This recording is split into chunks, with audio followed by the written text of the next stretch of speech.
ಈ ಜಗದೀಶ್ವರ ನಿಮ್ಗೇನ್ರಿ ಗೊತ್ತು ಬೆಂಗಳೂರಲ್ಲಿ ಇರೋದು ಎಷ್ಟು ಕಷ್ಟ ಅಂತ. ಮನೆ ಬಾಡಿಗೆ ಕಟ್ಕೊಬೇಕು, ವಾಟರ್ ಬಿಲ್ ಕಟ್ಕೋಬೇಕು, ವಾಟರ್ ಬಿಲ್ ಕಟ್ಕೊಂಡು ಜೀವನ ನಡೆಸ್ತಾ ಇದ್ದಾರೆ. ಆದ್ರೆ ನೀವು ಮಾಫಿಯಾ ಅಂತ ಹೇಳ್ತಾ ಇದ್ದೀರಾ. ನಾವು ಇವ್ರುಗಳು 18-20 ಲಕ್ಷ ಆಟೋಗಳು ಬೇಡ, ಪರ್ಮಿಟ್ ಇರೋಷ್ಟು ಅಂತ ಆಟೋಗಳು ನಮ್ಗೆ ಬೆಂಗಳೂರಿಗೆ ಬೇಕು. 1,67,000 ಬಿಟ್ರೆ ಒಂದು ಆಟೋ ಕೂಡ ಬಿಡಲ್ಲ, ಸೀಸ್ ಮಾಡಿಸ್ತೀನಿ.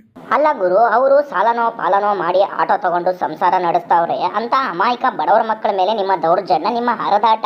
ನಿಮ್ಗೆ ಅಷ್ಟು ತಾಕತ್ತಿದ್ರೆ, ಧೈರ್ಯ ಇದ್ರೆ ರಾಜಕೀಯ ವ್ಯಕ್ತಿಗಳ ಮೇಲೆ ತೋರಿಸಿ ನಿಮ್ಮ ದರ್ಪಾನ ಸ್ವಾಮಿ. ಅದಕ್ಕೆ ಅಂತ ಡಿಪಾರ್ಟ್ಮೆಂಟ್ ಇದ್ದಾರೆ, RTO ಇದ್ದಾರೆ, ಅವ್ರು ನೋಡ್ಕೊಂತಾರೆ. ನಿಮಗೆ ಯಾಕೆ ತಲೆ ಕಿರಿಕಿರಿ?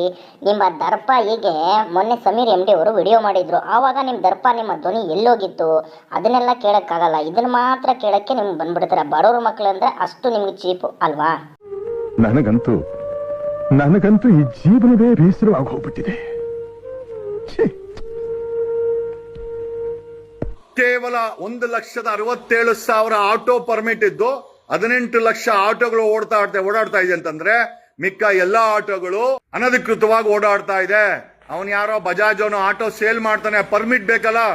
ನಿಮ್ಮ ಮೇಲೆ FIR, ಜೈಲು, ಆಮೇಲೆ ಬೋಗಸ್ ಪರ್ಮಿಟ್ ಮತ್ತೆ ದಾಖಲೆ ಇಲ್ದ್ರೆ ಓಡಾಡ್ತಾ ಇದ್ರೆ ಖಂಡಿತವಾಗಿ ನಿಮ್ಮ ಗಾಡಿಗಳನ್ನ ಮುಟ್ಟುಗೋಲನ್ನ ಹಾಕ್ಸ್ಕೊಳ್ಳಿಕ್ಕೆ ನಾವು ಕಾನೂನು ರೀತಿಯಲ್ಲಿ ಆಲ್ರೆಡಿ ನಮ್ಮ ಟೀಮ್ ವರ್ಕ್ ಮಾಡ್ತಾ ಇದೆ. ನಿಮ್ಮಿಂದ ನಾವೇನು ಕಲಿಬೇಕಾಗಿಲ್ಲ. ₹1 ಪೆನ್ನು 25 ಪೈಸಾ ಹಾಳೆ.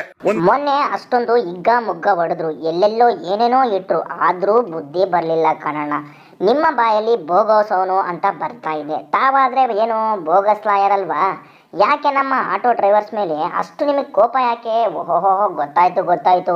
ಇನ್ನೂ ಚೆನ್ನಾಗಿ ಅರ್ಥ ಮಾಡಿಸ್ಬೇಕು ಅಂದ್ರೆ, ನಮ್ಮ ಮನೆಯಲ್ಲಿರೋ ನಾಯಿ ಇನ್ನೊಂದು ಬೀದಿಗೆ ಹೋಗಿ ಆ ಬೀದಿಯಲ್ಲಿ ಬೋಬೋ ಅಂದ್ರೆ ಬೇರೆ ನಾಯಿಗೆ ಬಿಡ್ತಾವ ಗುರು. ಅದೇ ತರ ಈ ಒಂದು ಕೇಸಲ್ಲಿ ಆಗಿರೋದು ಅನ್ಸುತ್ತೆ ಅಲ್ವಾ? ಒಂದ್ ಸ್ವಲ್ಪ ಕರುಣೆ ಇರ್ಲಿ. ಇದೆ ಕೈ ಮುಗಿದು ಬೇಡ್ತೀನಿ, ಕರುಣೆ ಇರ್ಲಿ. ಪ್ರೀತಿ ಇದೆ, ಈ ತರ ಪ್ರೀತಿ ಇದೆ, ಕರುಣೆ ಇಲ್ಲ. ನಾಳೆ ಬೆಲೆ 25 ಪೈಸಾ, ₹1 ಪೆನ್ನು, ₹1.25 ನಿಮ್ಮ ಅನಧಿಕೃತ ವ್ಯವಹಾರಗಳಿಗೆ, ನಿಮ್ಮ ಮಾಫಿಯಾಗಳಿಗೆ, ಡಾಕ್ಯುಮೆಂಟ್ಸ್ ಇಲ್ದಿರ ಓಡಿಸ್ತಾ ಇರುವಂತ ಆಟೋಗಳಿಗೆ ಖಂಡಿತವಾಗಿ ಆಲ್ರೆಡಿ ಹಾಕ್ಬಿಟ್ಟಿದೀವಿ. We already started working against this illegal autos.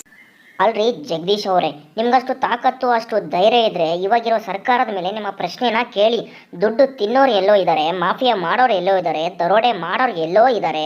ಆದರೆ ಪಾಪ ನಮ್ಮ ಆಟೋ ಡ್ರೈವರ್ಸು ಹೊಟ್ಟೆ ಪಾಡಿಗೆ ದುಡ್ಕೊಂಡು ಸಂಸಾರ ನಡೆಸ್ಕೊಂಡು ಹೋಗ್ತಾ ಇರೋರ ಮೇಲೆ ನಿಮ್ಮ ದರ್ಪ ತೋರಿಸ್ತಾ ಇದ್ದೀರಲ್ಲ, ಇದೆಷ್ಟು ನ್ಯಾಯ, ಇದು ಎಷ್ಟು ಕರೆಕ್ಟ್? ಹೋಗ್ಲಿ, ಹೊಟ್ಟೆ ಪಾಡಿಗೆ ನಮ್ಮ ಡ್ರೈವರ್ಸ್ಗಳು ದುಡ್ಕೊಂತಾ ಇದ್ರೆ ರೀ ಜಗದೀಶ್ವರ, ನಿಮ್ಗೇನ್ರಿ ಗೊತ್ತು ಬೆಂಗಳೂರಲ್ಲಿ ಇರೋದು ಎಷ್ಟು ಕಷ್ಟ ಅಂತ.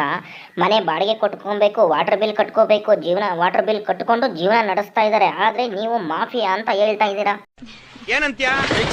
ಆಲ್ರೆಡಿ ಸೌಂಡ್ ಬರ್ತಾ ಇದೆ ಡಿಟಿಎಸ್ ಅಲ್ಲಿ. ಕನ್ನಡ ತಾಯಿ ಮಕ್ಕಳೆಲ್ಲ ಎದ್ ಬಂದ್ರಪ್ಪ, ಹೋಗ್ಬಾ. ಮಿಕ್ಕೊಂಡು ನಡೀರಲೇ.